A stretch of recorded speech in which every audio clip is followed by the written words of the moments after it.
Assalamualaikum warahmatullahi wabarakatuh. Nama saya Rita Miriartini. Sekarang dan sejak 1989,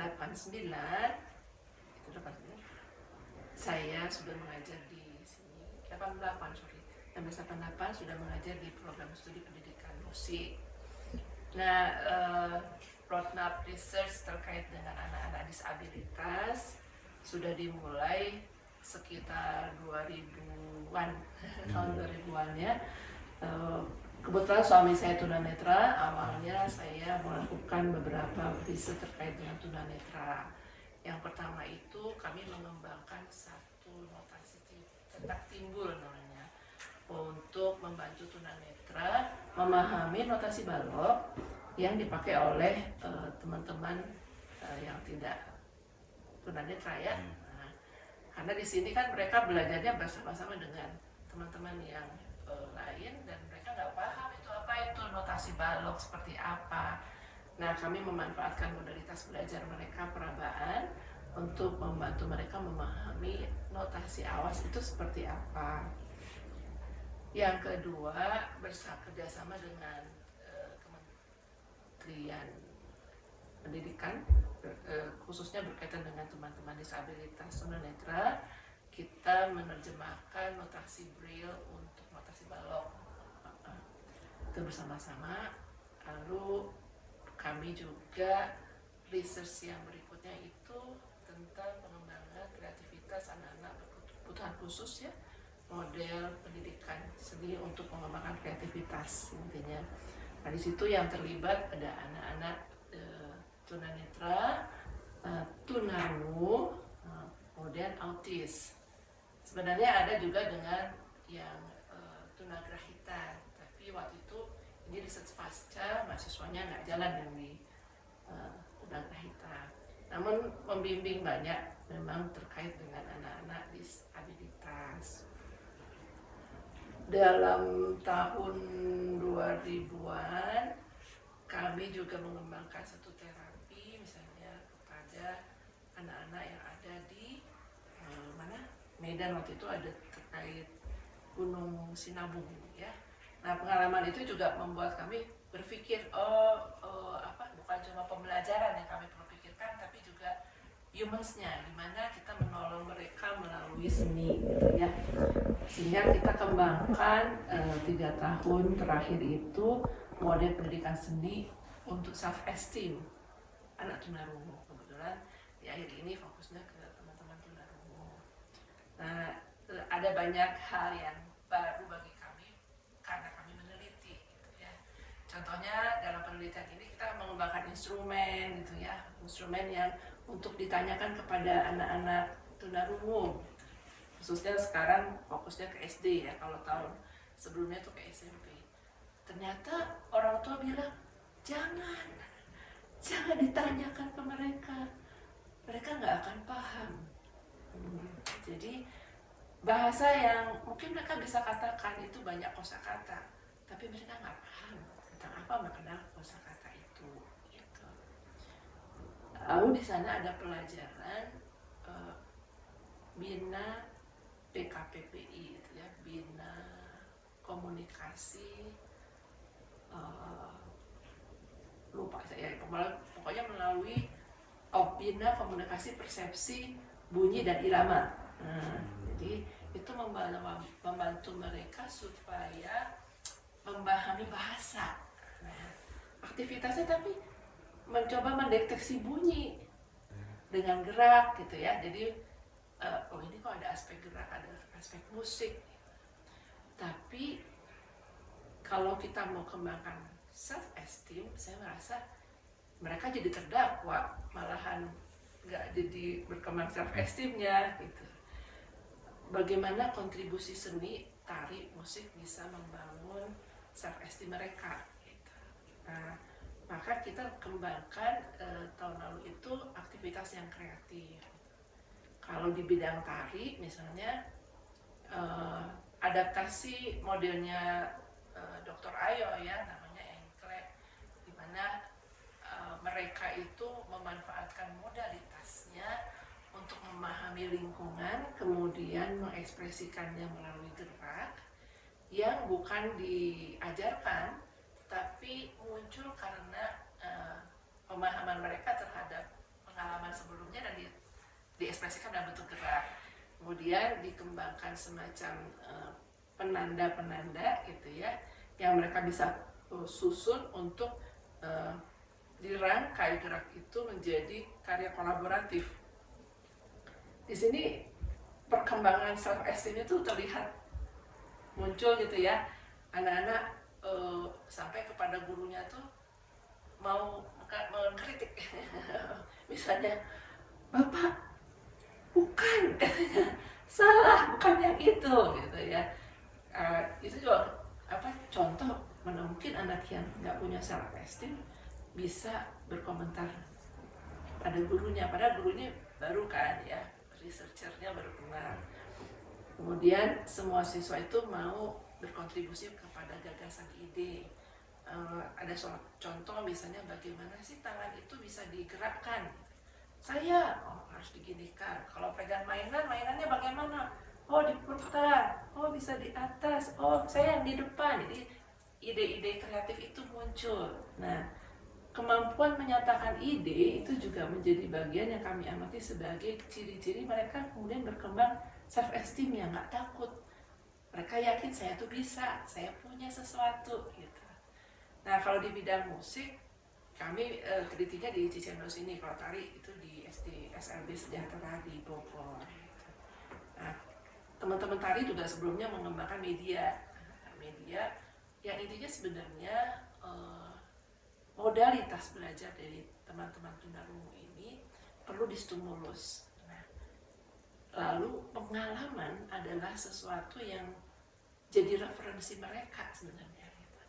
Pengalaman mendengar yang kurang itu sering mengakibatkan mereka tersingkirkan atau katakanlah tidak dianggap di sosial, gitu, dianggap tidak bisa, tidak mengerti, gitu. Padahal mereka sebenarnya ngerti, cuma pemahaman fakta-fakta visual itu belum tentu mereka pahami. Gitu. Nah, maka harus ada aktivitas berkaitan dengan fisik, visual yang berrelasi dengan pemahaman kognitif. Gitu. Contohnya kalau di musik, waktu itu gurunya mengembangkan diskusi yang sifatnya kontekstual.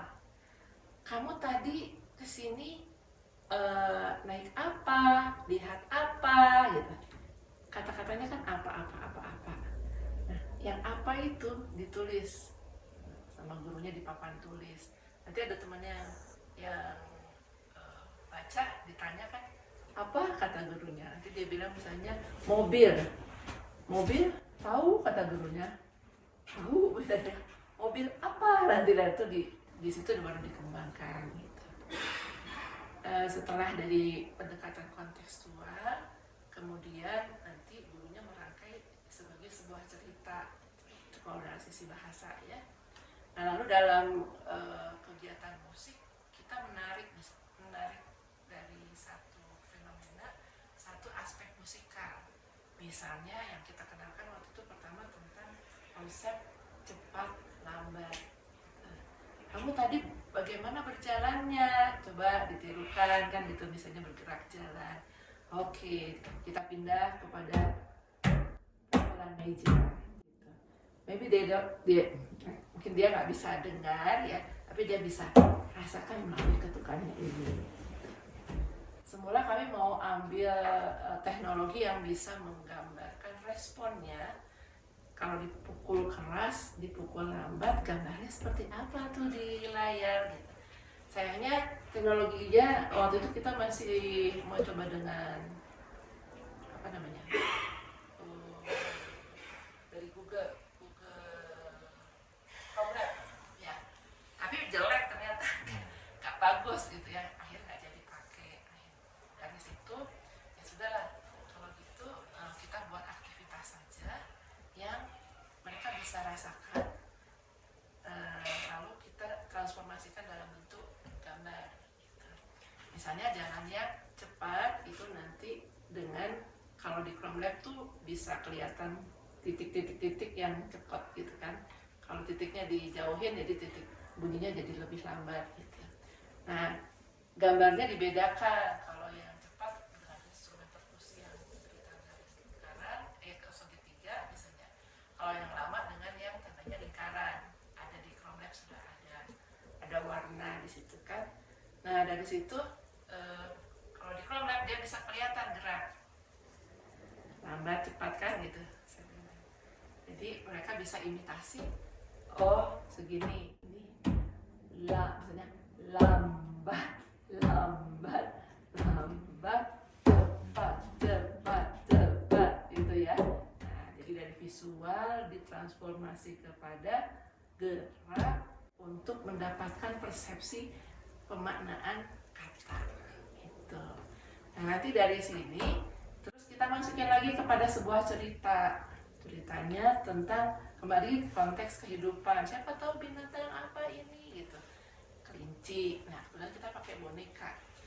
Lalu konsep tapi kita alihkan tidak lagi cepat lambat, tapi dia lompat. Itu yang lebih lambat dengan jalan, lompat gitu ya.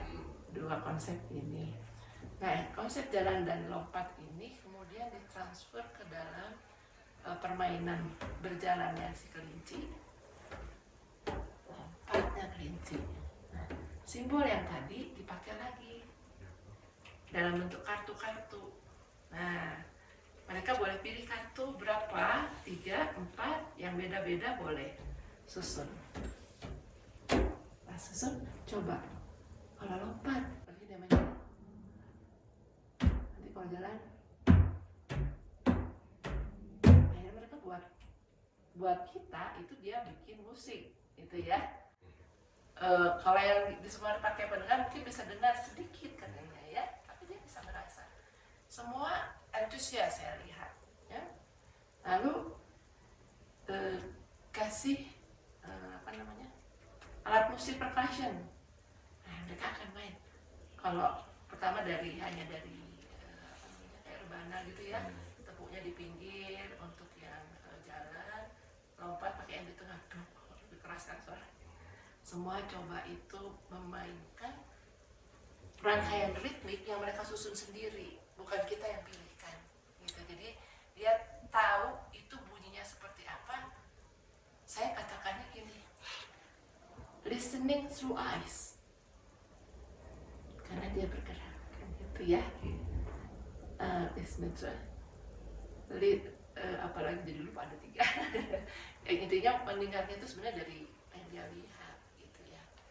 Nanti mengekspresikannya melalui komunikasinya melalui musik, feelingnya melalui gerak ya. Listening through eyes, feel through movement, and communicate through music gitu. Dia ungkapkan dengan musik. Maybe dia tidak tahu bunyinya, tapi dia tahu ini bunyi yang tadi tuh, ini konsepnya itu si titik yang cepat dan lambat, si titik yang ini lompat, si titik yang ini berjalan.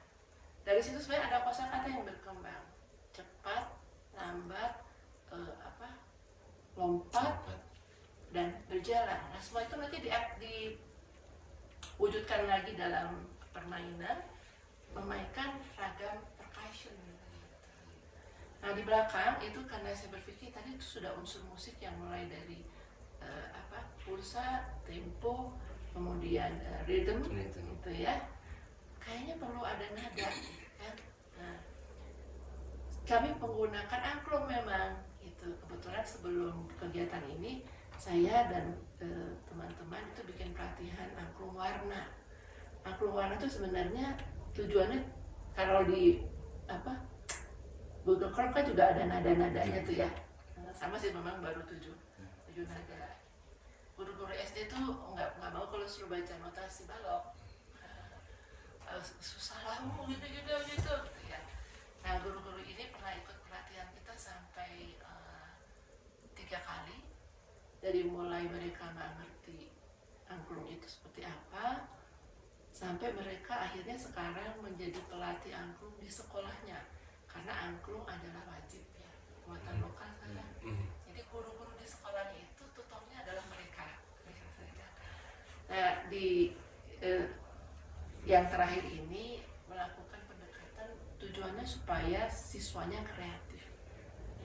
Jadi tetapi malah yang dipakai sama teman-teman tuh baru bagaimana memainkan angklung dengan notasi warna gitu. Kenapa? Karena dengan notasi warna itu menarik katanya. Anak-anak biasanya kalau lihat notasi angka dari jauh tuh susah. Tapi kalau notasi warna tuh kelihatan gitu. Kebetulan teman saya melatihkannya awalnya tuh kalau beli angklung melalui notasi warna tuh chord gitu ya. Jadi warnanya kelihatan. Suara satunya, suara duanya, dan homofon semua sih yang dipakai sama teman-teman mengajar. Hanya mungkin di stimulus tuh kita kadang-kadang bisa bikin bentuk-bentuk yang berbeda. Ada yang lingkaran, ada yang segitiga, gitu. Sehingga itu juga bisa diberikan simbol itu untuk misalnya duration gitu. Kalau gambarnya lingkaran agak lama ya, gitu. Kalau yang segitiga itu lebih cepat, gitu ya. Itu yang, dan tidak menggunakan music from lab, tetapi ditempel. Kenapa ditempel? Karena warna itu bukan kita yang putuskan. Kita punya sekian warna, sok pilih, udah ditunggu. Kamu mau apa? Udah sengaja apa? Iya, nggak apa-apa. Oke. Terus diputuskan gitu kan, mau pakai warna apa, sudah. Terus nanti mereka tempel gitu ya. Kalau ditempel ini bunyinya gimana? Itu bunyinya gimana? Jadi mereka exciting sendiri. Oh, ternyata kalau ditempel gini bunyinya kayak gitu, gitu. Terus nanti kita latih lagi konsep akor, Pak. Kalau akornya itu C misalnya, warnanya apa aja nih? Kalau nadanya ini, mereka tahu kan itu. Sudah dapat permainan akor dengan warna, lalu baru nanti sekarang coba gunakan 3 warna ini, bikin melodi dari warna itu. Nah, mereka nanti tempel-tempel lagi. Jadi di sini aktivitas motorik itu juga dikembangkan. Tapi penerapannya di teman-teman tunarungu belum sekompleks itu. Waktu itu saya punya waktu terbatas. Sekolahnya juga udah janjiannya selesai waktu risetnya. Jadi baru menerapkan siswanya memilih warna, gitu ya. Kemudian mereka boleh menyusun berdasarkan ritmik yang sebelumnya diberikan. Gitu. Kalau ritmiknya ini, kamu bertiga mau pilih warna yang mana? Gitu. Dipasang oleh mereka, terus dibunyikan bergantian. Inisiatif, creativity itu kita support supaya mereka punya self-esteem, intinya itu. Kalau masalah apakah bunyinya mereka bisa nikmati, kadang-kadang itu jadi pertanyaannya ya. Ada hal yang belum sempat selesai kita lakukan, yaitu memanfaatkan angklung dengan ear, tetapi yang tidak pakai kabel tuh ya. Jadi mereka bisa dengarkan gitu, dan mereka bunyikan. Namun kalau ada teknologi baru, saya sangat senang memberikan kesempatan kepada mereka untuk lebih punya konsep itu harga diri gitu ya. Dalam cerita orang tuanya, hidup mereka itu penuh dengan bullying secara sosial gitu. Masih banyak PR kita untuk membuat masyarakat kita lebih mengerti bahwa dia juga manusia. Terima kasih Bu. Sama.